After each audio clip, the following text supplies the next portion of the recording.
Bismillahirrahmanirrahim. Assalamualaikum warahmatullahi wabarakatuh. Di pertemuan ke-8 ini kita akan membicarakan tentang beberapa dokumen yang itu kaitannya dengan kelengkapan proyek ya, kelengkapan pekerjaan gitu. Nah, diantaranya ada yang namanya RAB atau Rencana Anggaran Biaya dan RKS atau Rencana Kerja dan Syarat-syarat. Nah, apa itu? Nah, keduanya akan kita bahas di sesi ini. Sebenarnya dokumennya tidak hanya ini. Untuk dokumen standar itu masih ada satu lagi, yaitu dokumen DED ya, atau Detail Engineering Design. Nah, itu nanti akan kita bahas di sesi selanjutnya. Di sesi ini kita akan bahas dua ini dulu. Untuk definisi, secara definisi RAB ini mempunyai definisi sebagai perhitungan banyaknya biaya yang diperlukan. Jadi isinya nanti adalah tentang biaya ya, isinya tentang rincian biaya, yang itu membahas biaya-biaya untuk bahan, alat, dan upah, serta biaya-biaya lain yang berhubungan dengan pelaksanaan pekerjaan atau proyek tersebut. Jadi di dalamnya nanti ada perhitungan bahannya, kemudian alatnya, dan upahnya. Kalau misalkan itu melibatkan bicara tentang metode lain ya, itu nanti akan ada biaya-biaya lain yang berhubungan dengan pelaksanaan pekerjaan. Ini mengutip dari bbsdm.pu.go.id. Nah, ini sebagai contoh gitu, elemen apa saja yang harus ada di RAB. Ini sebagai contoh ya, yang pertama yang jelas harus ada judul ya, harus ada judul kalau itu RAB atau Rencana Anggaran Biaya. Kemudian harus ada nama kegiatannya, kemudian harus ada nama proyeknya atau pekerjaannya, kemudian ada lokasinya dan tahun. Nah, kenapa tahun ini penting? Karena di sini ada harga. Nah, harga ini adalah harga-harga terkait dengan harga-harga yang tadi ya. Ada harga bahan, ada harga alat, ada harga upah, dan ada biaya-biaya lain tadi. Nah, harga-harga bahan dan alat dan upah ini setiap tahun bisa jadi mengalami kenaikan, bisa jadi mengalami penurunan, dan bisa jadi itu tetap gitu. Tapi umumnya setiap tahun itu berubah. Nah, itu pentingnya kenapa harus ada tahun yang dicantumkan di sini. Kemudian untuk RAB-nya sendiri itu biasanya lazimnya itu ditampilkan dalam bentuk tabel. Dan di tabelnya biasanya ada minimal seperti inilah, ada penomoran item, ada penomoran pekerjaan, kemudian ada uraian pekerjaannya atau nama pekerjaannya, kemudian ada volumenya, ada satuannya. Nah, satuan ini menyesuaikan dengan nama pekerjaannya, dengan uraian pekerjaannya. Jadi bisa dalam bentuk lamsam. Ini saya yakin sudah dibahas di Menkon ya, jadi saya tidak perlu membahas di sini. Ada ukuran lamsam, ada ukuran satuan seperti meter lari, meter persegi, meter kubik, kilogram, dan lain sebagainya. Seperti itu. Nah, kemudian ada harga satuan. Nah, harga satuan ini ada hubungannya dengan ini. Jadi harus nyambung dengan satuan yang inputkan di sini. Misal papan nama proyek itu satuannya LS ya, lamsam gitu, 1. Nah, harga satuannya sekian, 550.000. Ini adalah harga pekerjaan untuk membuat satu papan nama proyek gitu. Nah, ini kalau di breakdown 550.000 itu apa saja itu harus bisa. Jadi ini di dalamnya harus ada penjelasan ini papannya pakai lebar berapa, kemudian pakai pelapis apa, pakai cat apa, lebarnya berapa, tingginya berapa, tebalnya berapa, kakinya seperti apa, dan lain sebagainya. Nah, kemudian di yang sisi paling kanan ada jumlah. Jumlah ini adalah perkalian antara volume dengan harga satuan, begitu. Nah, jadi ada jumlah atau nilai pekerjaan per pekerjaan ya. Jadi ini per baris ini adalah nilai per pekerjaan, kemudian nanti di total untuk penjumlahan ke arah bawah. Sudah penjumlahan ke arah bawah, nanti dari masing-masing jumlah per pekerjaan dijumlah lagi menjadi grand total gitu, atau total semua pekerjaan. Nah, untuk pedomannya sendiri itu sebetulnya ada beberapa pergantian ya dari tahun ke tahun, tapi tidak tahun ke tahun sih. Jadi modelnya seperti pedoman yang biasa kita pakai ya. Misal kita bicara tentang SNI beton, itu kan per 5 tahun atau per 7 tahun gitu kan diupdate.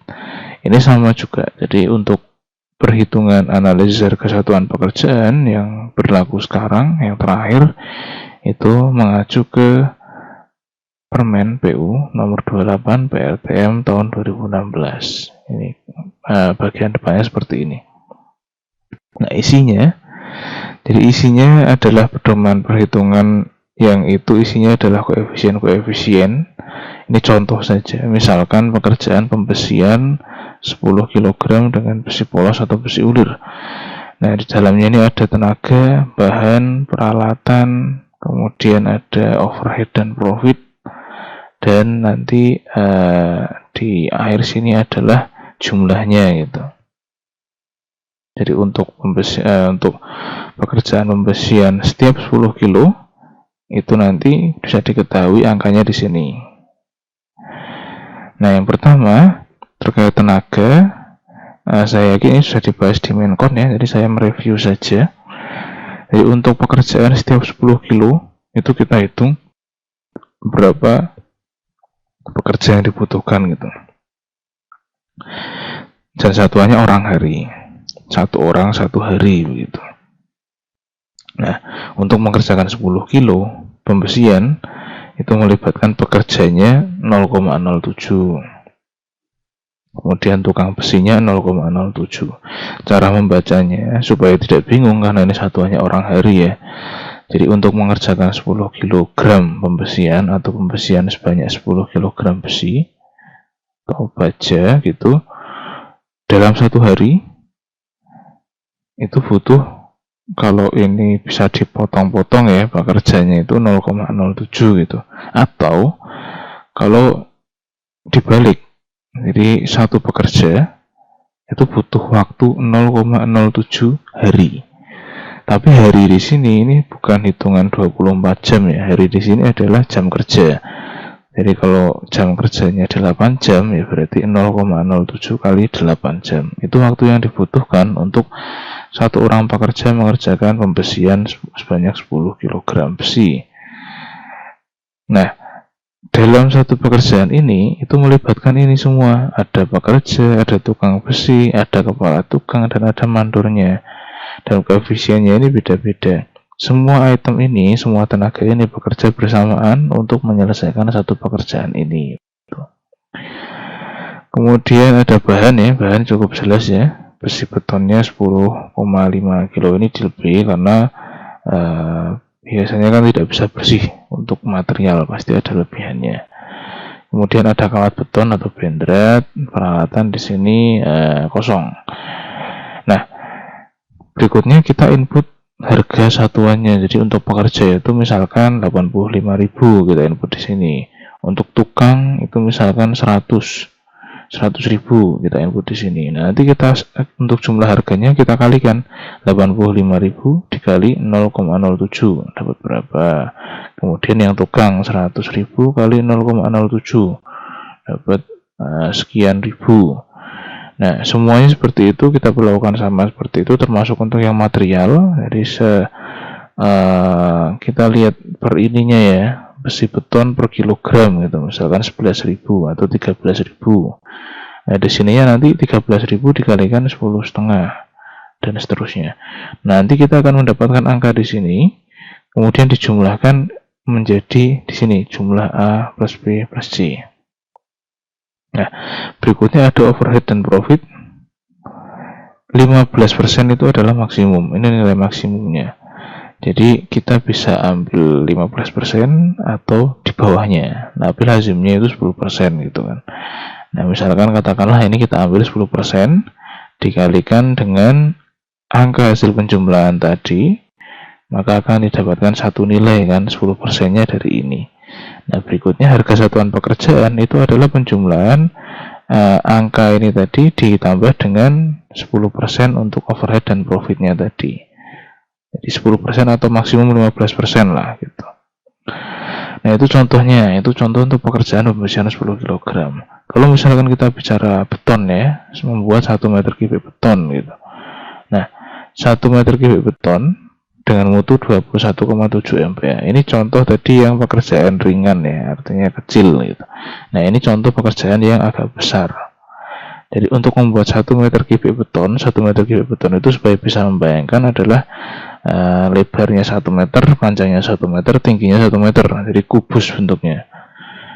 Nah, untuk membuat 1 meter kubik beton dalam waktu 1 hari, ini dengan cara manual ya, dengan cara manual itu pekerjanya butuh 1,65 orang. Atau kalau kita balik, satu pekerja itu butuh waktu 1,65 hari gitu. Sekali lagi, hari di sini bukan 24 jam tetapi jam kerja atau misal 8 jam pekerjaan. Begitu juga untuk materialnya, cukup banyak di sini ya. Jadi nanti untuk mengisikan harganya kita sesuaikan dengan satuan di sini. Jadi kalau misalkan satuan semen itu kilogram, ya harga satuannya adalah harga satuan semen per kilogram. Jangan kita masukkan harga semen per sak gitu. Kalau kita mau masukkan harga semen per sak, ya ini kita konversi dulu dari kilogram menjadi sak gitu.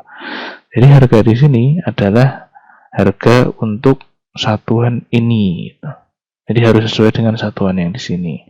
Kalau misalkan ini tadi kita balik ke sini lagi ya, besi beton itu per lonjor katakanlah 108.000 gitu misal. Nah, tetapi yang di sini kan per kilo. Jadi harus kita konversi dulu per kilo gitu. Nah, kira-kira seperti itulah. Kemudian ke bawahnya sama dengan yang tadi. Kita dijumlahkan, kemudian ditambahkan dengan overhead atau profitnya yang kita bisa set menjadi 10 atau 15%. Nah, kemudian untuk harga ya, ini tadi begini ya alurnya ya. Jadi misalkan kita bicara papan nama proyek gitu. Nah, papan nama proyek ini kita cari di permen ini. Kita cari untuk pekerjaan itu, nanti di sini ada uraiannya, ada breakdownnya untuk tenaga berapa, bahan berapa, peralatan berapa. Tapi untuk bisa tahu harga satu pekerjaan ini, kita harus tahu harga satuannya. Nah, harga satuannya itu kita tidak boleh ngarang ya. Kalau misalkan mau survei ke toko-toko besi, toko material itu lebih baik. Tapi misalkan tidak punya, untuk pekerjaan engineering atau perencanaan, itu setiap daerah sudah mengeluarkan seperti ini ya. Ini contoh di Jawa Tengah. Jadi di Jawa Tengah, di Provinsi Jawa Tengah itu mengeluarkan daftar harga satuan bahan bangunan. Tapi setiap tahun ini dikeluarkan ya oleh pemerintah daerah. Di lingkup provinsi membuat seperti ini, di lingkup kabupaten juga membuat seperti ini. Jadi cukup banyak dan sekarang sudah bisa diakses secara online semuanya. Tapi yang perlu diperhatikan di sini adalah tahunnya gitu. Jadi pedoman harga tahun 2010 tentu sudah tidak relevan apabila dipakai di tahun 2021 gitu. Nah, ini yang perlu dicermati adalah tahunnya tadi ya. Nah, ini covernya seperti ini contohnya. Jadi ini produk dari pemerintah Provinsi Jawa Tengah gitu. Nah, untuk tahunnya biasanya dicantumkan di halaman depan. Kemudian di bagian dalamnya ini saya capturekan sebagian seperti ini contohnya. Jadi ada jenis bahan, ada materialnya apa saja, kemudian satuannya apa saja, kemudian ada daerahnya. Jadi ada Kabupaten Banjarnegara, Banyumas, Cilacap, Purbalingga seperti itu. Nah, ini ada harganya kisaran, pakainya kisaran. Dan ini setiap daerah beda-beda cara penyajiannya. Kalau di Jawa Tengah level provinsi ini dipakai range ya, rentang, ada minimum, ada maksimum seperti itu. Ada di daerah lain juga itu langsung angkanya itu. Jadi untuk kabupaten ini angkanya sekian, untuk kabupaten ini angkanya sekian, dan lain sebagainya. Seperti itu. Ini contohnya ya, seperti itu. Jadi ini untuk material-materialnya, satuannya, kemudian harga minimum dan ini harga maksimum untuk setiap kabupaten yang ada di situ. Nah, ini bukan hanya 4 kabupaten ini saja, ini cuma contoh ya yang saya capturekan, hanya 4 ini saja, tapi di dalamnya ini lengkap. Ada semua kabupaten di Jawa Tengah. Nah, ini produk yang dari provinsi yang bisa dimanfaatkan. Kemudian ada juga produk dari pemerintah kabupaten biasanya. Nah, ini juga bisa diakses biasanya di website kabupaten. Atau misalkan nanti mengerjakan proyek yang betulan, bisa juga misalkan di kabupaten itu tidak diberikan akses ini, itu minta ke pemerintah daerah, ke kabupaten gitu. Nanti akan diberikan seperti ini. Nah, ini contoh dari Perbup ya. Perbup ini saya ambilkan dari Perbup Purbalingga nomor 63 tahun 2021. Isinya adalah standarisasi harga material, upah tenaga kerja, harga sewa peralatan, harga satuan bangunan gedung negara, dan lain sebagainya. Nah, ini contoh tampilan di bagian dalamnya. Ini Kabupaten Purbalingga, Provinsi Jawa Tengah tahun 2022. Nah, ini ada per material, kemudian ada ureanya kalau memang diperlukan penjelasan khusus, kemudian ada satuannya. Nah, di kabupaten pun ini masih dipecah lagi, ada zona 1, zona 2, dan zona 3. Zona 1 itu kecamatan mana saja, zona 2 itu kecamatan mana saja, zona 3 itu kecamatan mana saja, itu nanti ada penjelasannya di dalam. Tapi tidak melulu tampilannya seperti ini, bisa juga seperti di beberapa kabupaten lain itu langsung tembak harga. Jadi untuk satu kabupaten itu harganya standar gitu maksudnya, seperti itu. Nah, atau juga bisa juga harga-harga ini didapatkan dari ini Journal of Building Construction Interior and Material Prices. Produknya Pandu Bangun Prasada Nusantara. Nah, ini biasanya dari mereka ini mengeluarkan tiap tahun edisinya, dan isinya itu adalah harga material, upah, bahan, alat se-Indonesia. Jadi per provinsi diuraikan. Kemudian ini tebal sekali bukunya. Jadi bukunya tebal sekali dan ini dikeluarkan per tahun. Kemudian ini contoh tampilan bagian dalamnya ya. Misalnya Provinsi DKI Jakarta, jenis bahan bangunannya apa, unitnya apa, harga bahannya seberapa, itu seperti itu. Jadi dalamnya lengkap sekali. Nah, itu tadi adalah referensi yang bisa digunakan untuk mengisi harga satuan di sini, supaya kita bisa tahu harga per pekerjaan gitu. Jadi bebas saja, mau mengambil ini boleh, mau mengambil yang provinsi boleh, mau mengacu ke yang kabupaten boleh, atau mengacu ke yang provinsi ya, yang misalkan ada dirangkum oleh jurnal ini gitu misalkan. Boleh-boleh saja, yang penting ada referensinya. Nah, itu tadi untuk RAB. Sekarang kita masuk ke RKS. Jadi RKS sendiri secara definisi ini mengutip dari pengadaan barang.co.id. RKS itu adalah dokumen yang berisikan nama proyek. Berikut penjelasannya berupa jenisnya, kemudian besarnya, lokasinya. Nah, yang paling banyak disorot di bagian RKS ini adalah tata cara pelaksanaan, syarat-syarat pekerjaan, dan syarat mutu pekerjaan. Dan keterangan-keterangan lain yang hanya dapat dijelaskan dalam bentuk tulisan. Jadi karena ada beberapa hal ya, misalkan spesifikasi, syarat pekerjaan, syarat mutu pekerjaan, itu kan tidak bisa dicantumkan di gambar. Tidak bisa, kalau di RAB sih kadang bisa untuk syarat mutu pekerjaan. Nah, di RKS ini sifatnya adalah mempertegas karena dia isinya adalah rangkuman dari itu semua gitu. Jadi untuk syarat-syarat pekerjaan itu dimasukkan ke RKS semua, kemudian untuk syarat mutu pekerjaan itu juga dimasukkan ke RKS semua. Speknya jelas dan terperinci di dalam situ, termasuk tata cara pelaksanaan juga begitu. Nah, ini ada contoh untuk RKS ya. Bentuk RKS sendiri bermacam-macam. tapi ini contoh saja, ya kurang lebih secara umum seperti inilah penampilannya. Ada tata cara standar seperti itu di bagian depan, kemudian dibahas per pekerjaan. Nah, ini contoh pekerjaan kusen aluminium gitu kan. Lingkup pekerjaannya dijelaskan di sini. Jadi meliputi apa, kemudian dia batasannya apa, seperti itu. Kemudian ada standar yang diacu untuk membuat pekerjaan ini. Itu apa saja, misalkan kalau kita bicara beton ya ada SNI mix design, ada SNI tentang material, SNI tentang agregat dan lain sebagainya. Itu harus dicantumkan di sini karena memang itu kan standar yang harus diacu. Jadi pekerjaan yang dilakukan harus mengacu ke situ.